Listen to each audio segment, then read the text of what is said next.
Hello and welcome to Get Gaming, where we experience gaming on a different level.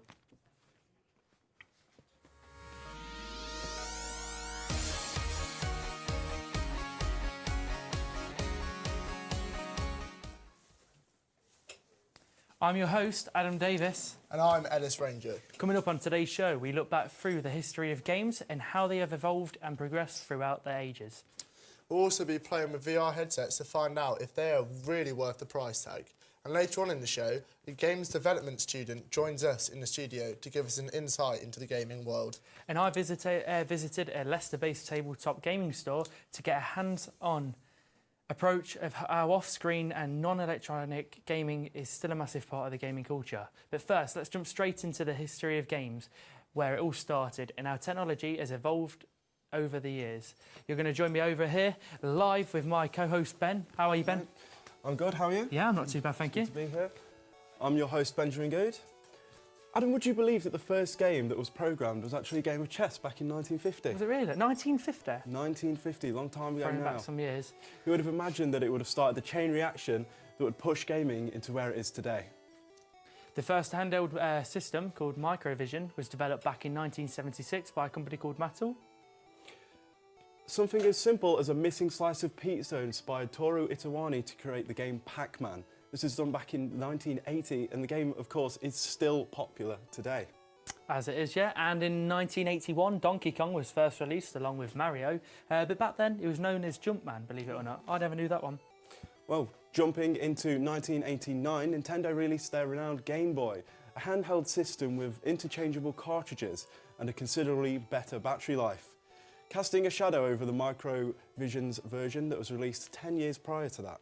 In 1995, Sony released the PlayStation in the US for $100 less than the Sega system. Fast forwarding 5 years into the 2000 era, where PlayStation 2 was then released, rivaling other competitors to take the lead on the home consoles.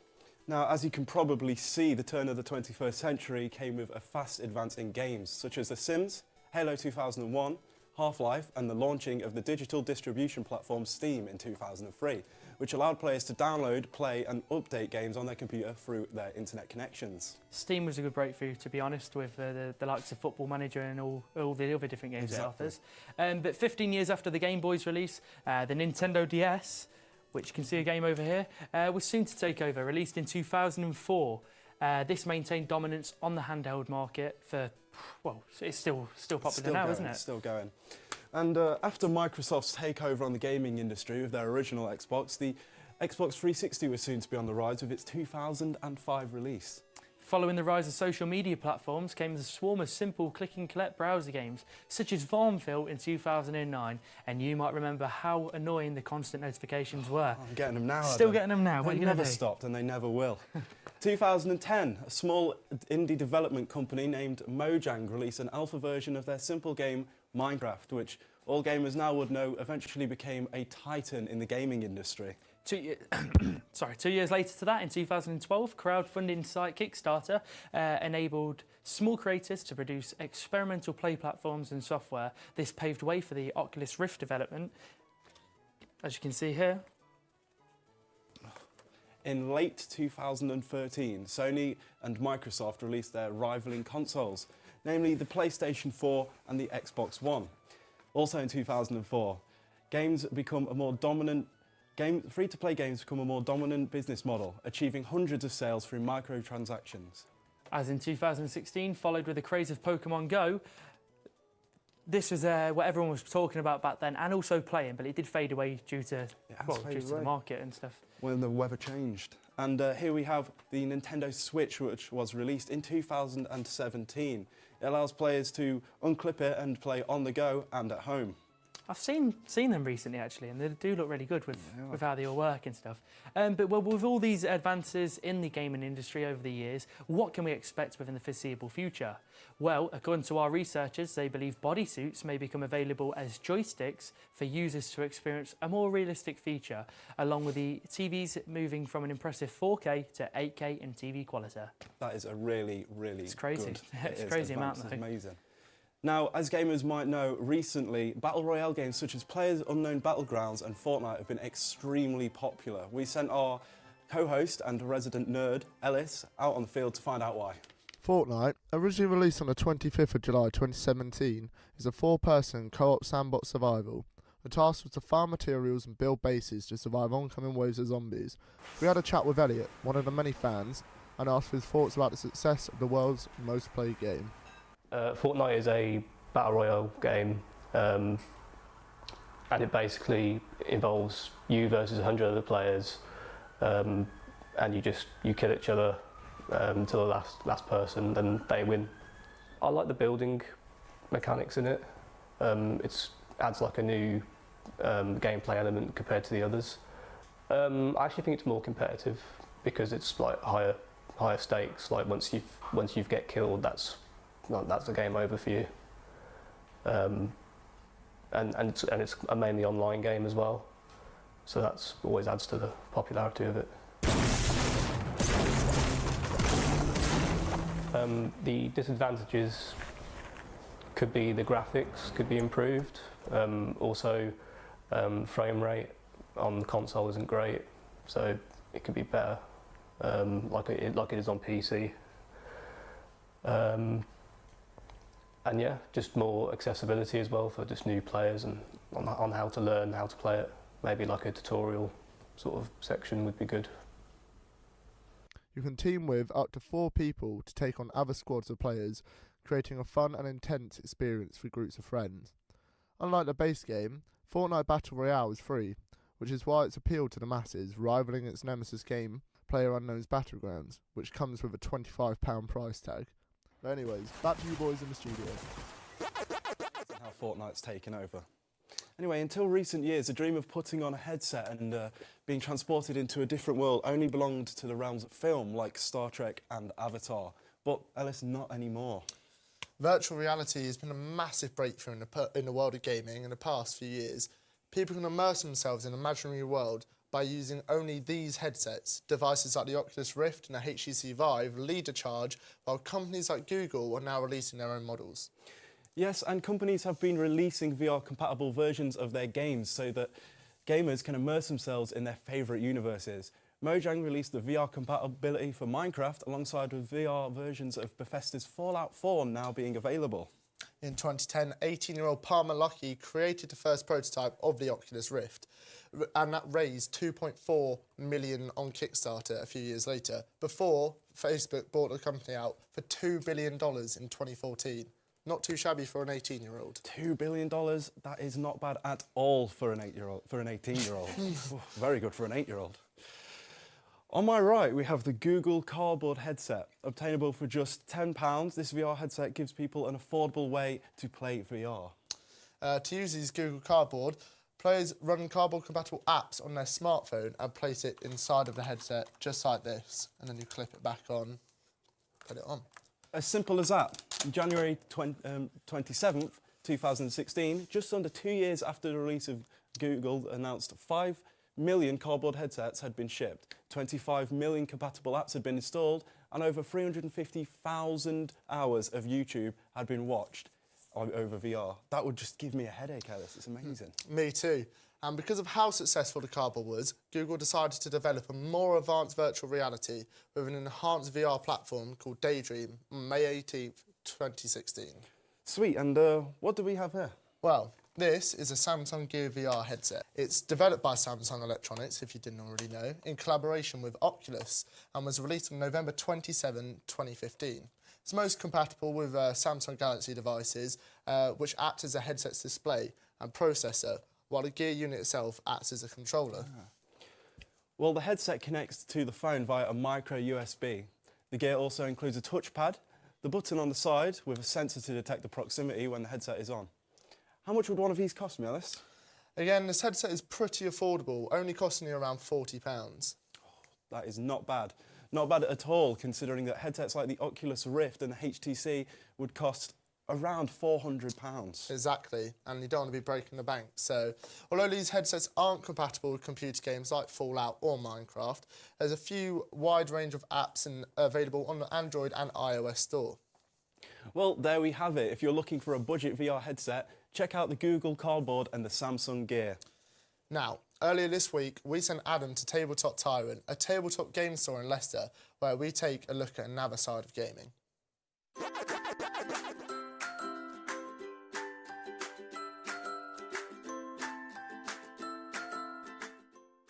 Welcome to Tabletop Tyrant, where we take another look into the different side of gaming.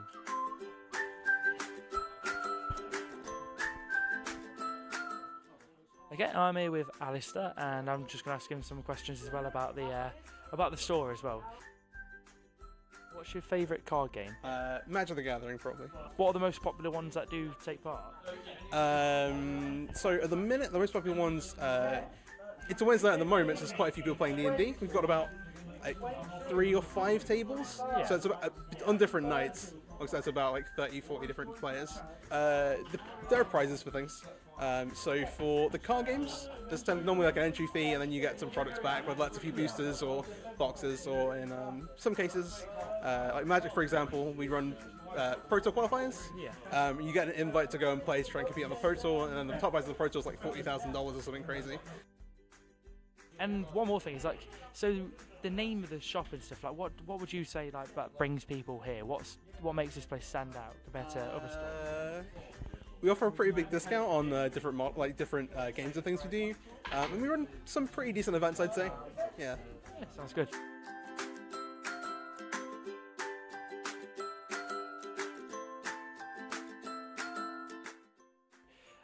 What brings you to the store? I was after a couple of Magic the Gathering cards. What makes this place different compared to anywhere else? I really like the collection of cards that the store has.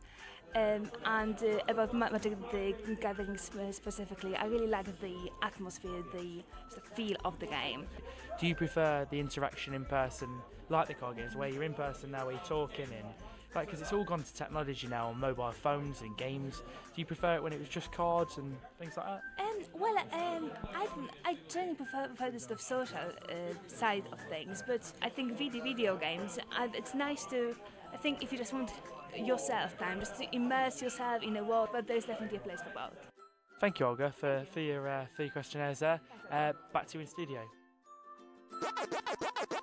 Brilliant response there by the tabletop. It was nice to get actually a hands-on approach and see what the gaming inside was like in person.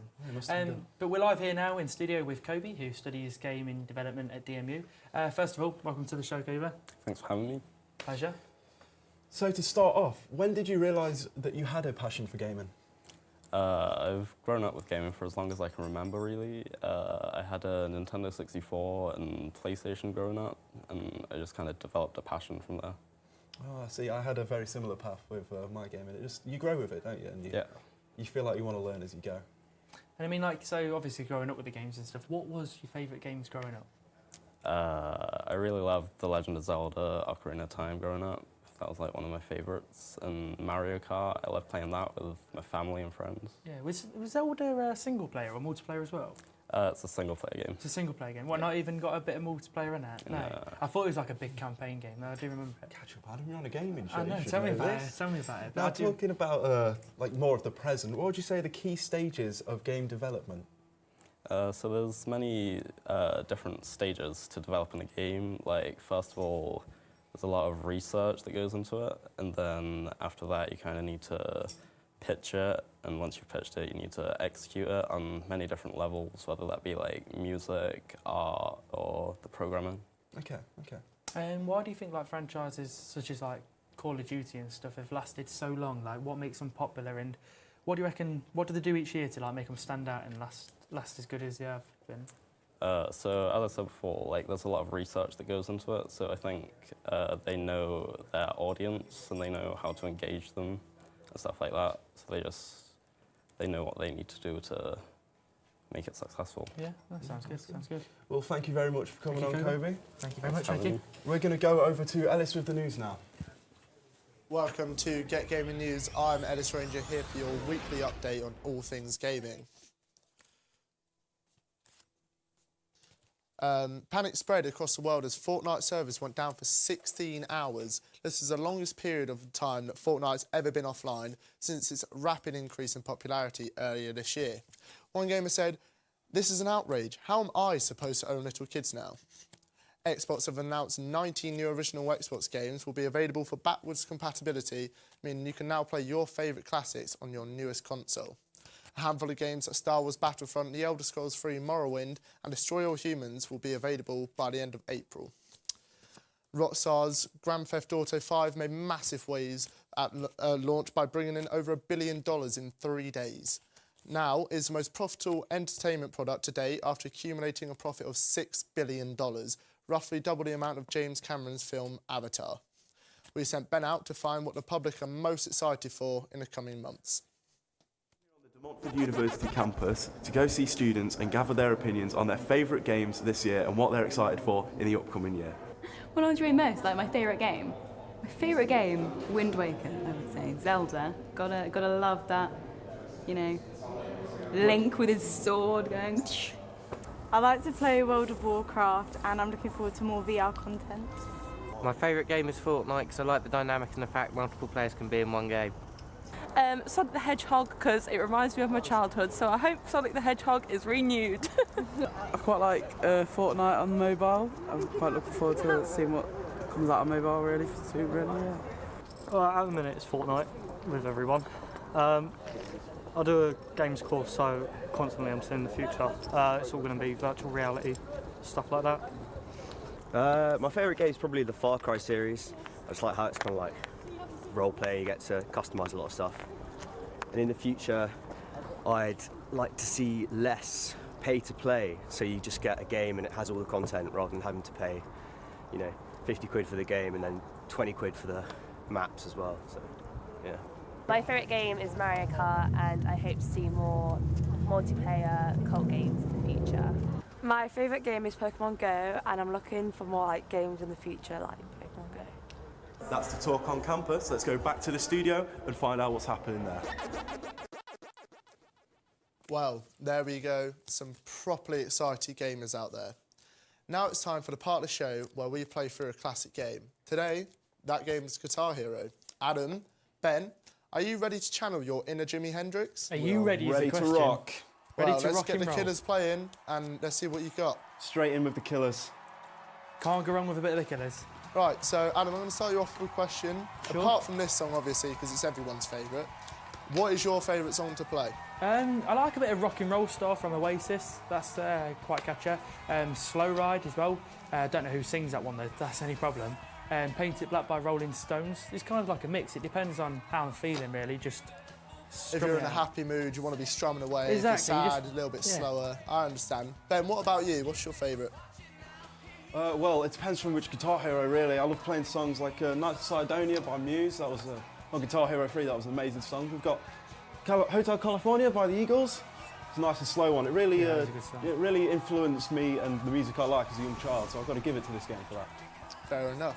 And out of all of the Guitar Hero games, this goes back to Adam, which is your favourite?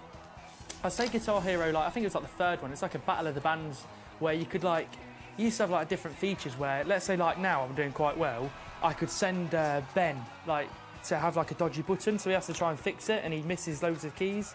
So it's quite cool, just added a bit more variety to the game really. And Ben, what about you? Which one was your favourite? I would definitely have to agree with that. It's already such an interactive and immersive game. Just adding a co-op feature like that where it's not just playing against each other, you can actively put your opponents out of the win.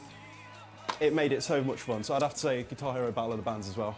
And heading back to something else, how do you feel like VR in this game?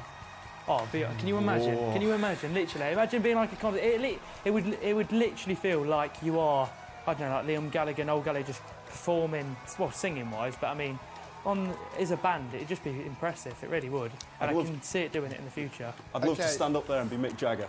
Well, sorry, I have to stop you guys there. That is all we have time for today on the show. Boys, if you'd like to come join me back in the studio, you did amazing, by the way. So, round of applause to you. Oh, they're still wielding the guitars, I see. Yeah, still got the guitar. Can't take it away from me. We hope that you enjoyed today's show and our excellent guitar skills. Join us next time where we talk with a Fortnite developer and have more exciting gaming news. We'll see you at the same time at the same place next week. Goodbye for now.